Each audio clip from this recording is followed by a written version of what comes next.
Hey guys, welcome back to the OCD Recovery channel. I am Momin, and today I want to do a video on 5 subtle ROCD compulsions that can sometimes go unnoticed.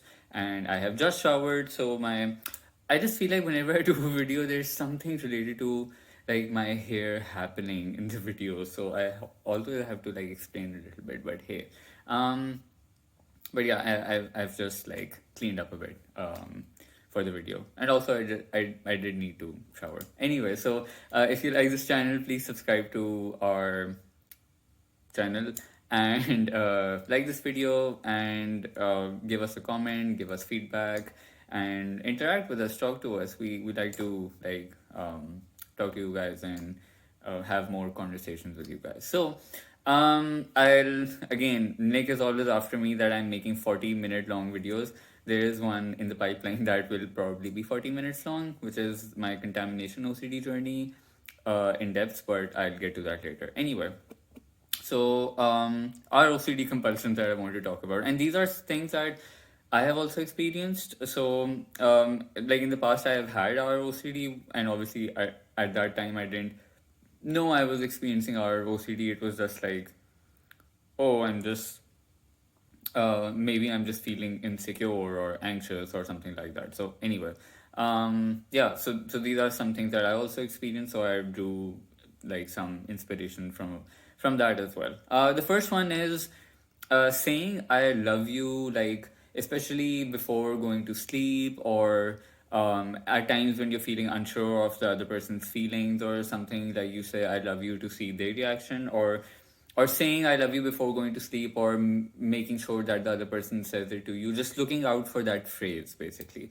And it can be compulsive because you're essentially using that as a way to not approve, prove that the love in your relationship still exists, that the other person still maybe does love you, or that you still love them, or just to just aiming to keep that love alive. You want to say that and you want to hate it back, so it acts as reassurance essentially. So a lot of people will like there have been like conversations in the WhatsApp groups as well, where people have been like, oh, my like partner did not say I love you before we went to bed, or like before we ended our conversation he did not say that. So you're always like looking out for that, like just that sign that okay, he still loves me. So that acts as reassurance, and therefore that is like a compulsion to say that, or wanting the other person to say that, or just looking out for that. Number two is replying to texts on like time. Like, so I used to feel this like a lot where, oh god, my hair. So I used to feel this a lot where like if somebody texted me, I would feel like I must reply to them instantly. Otherwise, what if I lose their attention, or what if I lose their interest, or are they waiting for me, or are they going to be mad if I take some time, or will they start thinking about something else, and I should be the person occupying their mind? I know it sounds like very just like creepy and obsessive and stalkery, but so yeah, replying to text, like, and feeling anxious that, oh, I must reply to text on time. Or also on the flip side, it also works that way, that you're just like wondering that, oh, will the other person take time to reply to you, or will they reply instantly? So what's the deal over there? Are they somewhere else, or are they thinking of me? Do they even know I exist anymore? Have they forgotten about me? So those things can come up when it's about like texting, or replying on time, or receiving a text on time, stuff like that. Number three is asking them about their past. So I think, even though obviously in conversation, like when you're getting to know someone, so obviously the past does come up. I'm not saying that you shouldn't discuss the past. What I'm saying is that at least I know I found myself doing this. Like, just I mean, because OCD makes you feel like your urge or your curiosity is real, and you're not actually looking for reassurance. Like, a lot of people will start off their sentence with, oh, this is not reassurance, but I don't mean to ask for reassurance, but, and they will continue to ask essentially reassurance. Ask for reassurance. So, in the same way, like when you're talking to someone that you're romantically interested in, you will just like casually, just by the way, start talking about their past a bit more, or maybe their romantic or sexual history a bit more, and just asking details, what happened, what didn't happen. And that can be compulsive, and that can also be reassurance C as well, because you might be trying to see that, oh, are they still. I mean, there are multiple reasons why you could be asking those with ROCD. That either you want to see if they're still interested in their ex, or if they still think about it, if you are better than their ex, or are you the person that they still think is the best relationship they've ever had? I mean, do they still have regrets about that ex? And those are the kind of things that you would be looking out for. So, I mean, again, it's not that you should never ask about the past, but when it's about trying to give yourself that dose of reassurance in comparison to exes, or where they've been, or what your partner has done in the past or not, that's where like you need to hold back a little bit, because that uncertainty of not knowing what happened and how you measure up maybe to things in the past, or people in the past, that can make you very anxious. But then essentially that is what acts as the exposure to sit with that uncertainty and not ask for reassurance. Number four is social media activity. So I mean, this can come in various forms, to be honest. Like you might be looking at your partner's activity on social media, or whose pictures are they liking, whose pictures are they commenting on.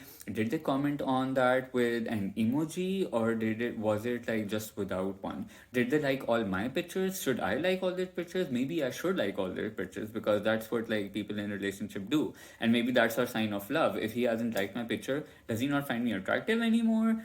So there are like a million reasons why your I would be sharp for social media activity, your social media activity in relation to them, and theirs to you, their social media activity in relation to you.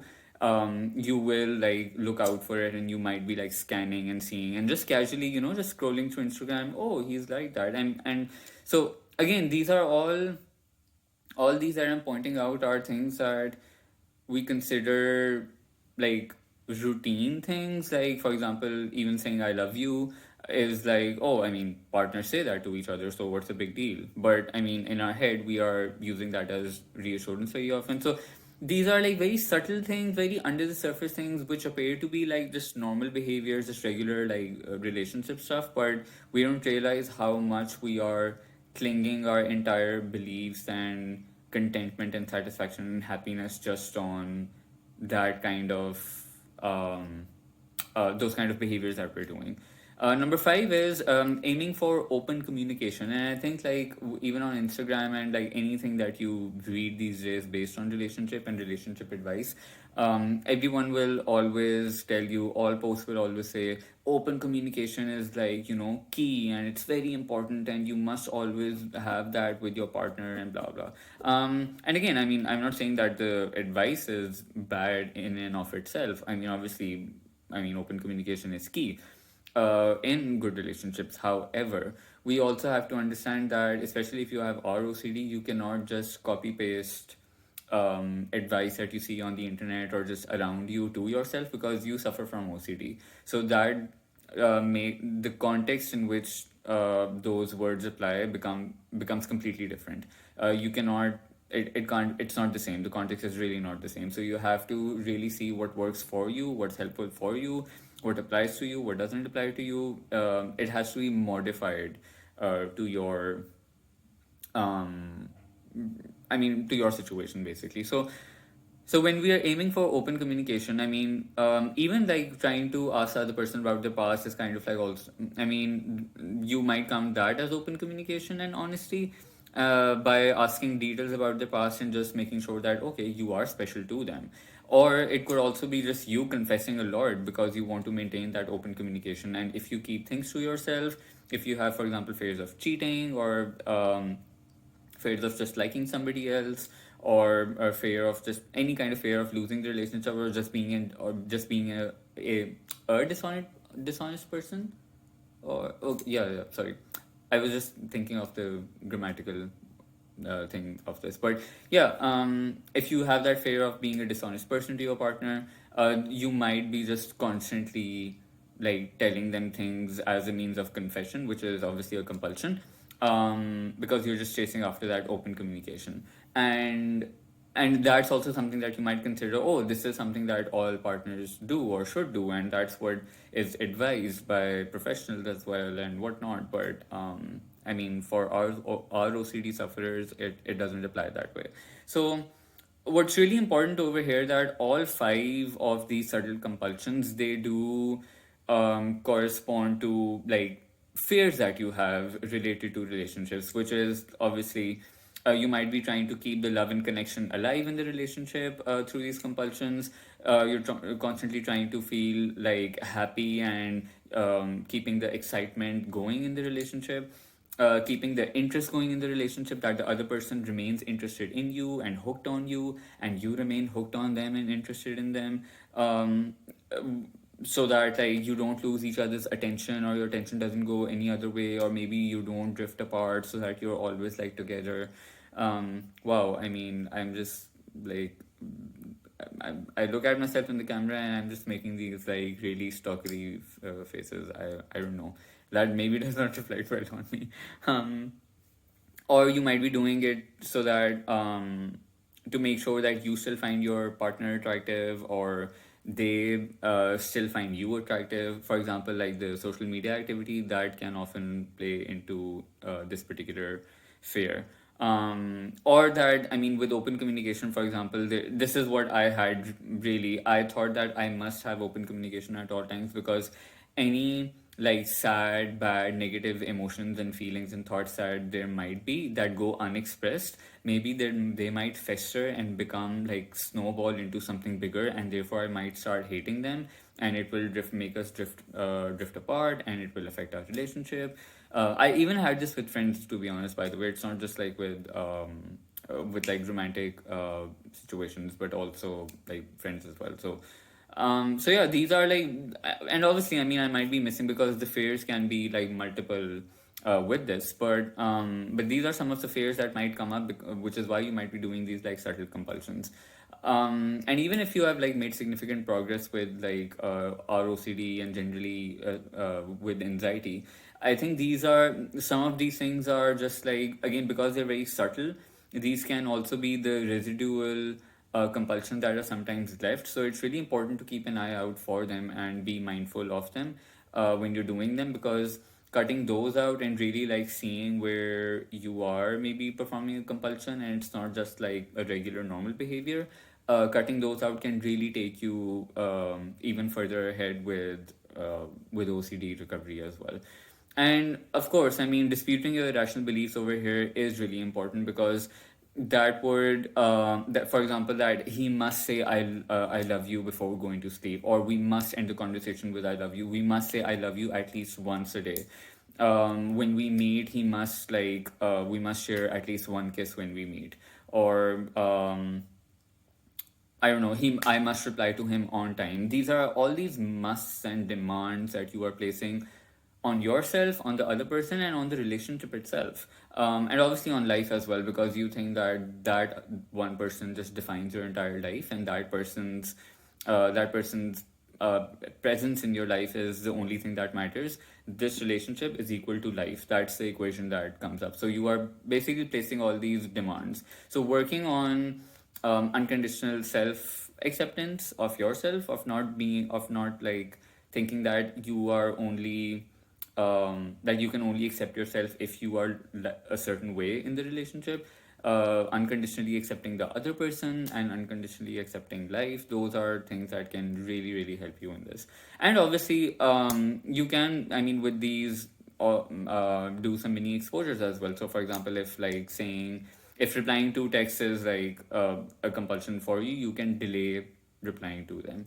And that will obviously make you anxious initially, because you're not used to doing that, and you might think, oh my god, I'm not doing this. What if they might start thinking that I'm drifting away, or I'm mad at them? No, I don't want them to think I'm upset. Or maybe they might start thinking about someone else, or maybe they might start cheating on me. I mean, there might be like various fears at play. So doing those mini exposures, by cutting those out and just letting yourself feel anxious, letting yourself sit more with uncertainty, not going after that dose of reassurance, those can really, really, really help you with tackling your fears and your chronic anxiety in this, what do you call it, in this manner.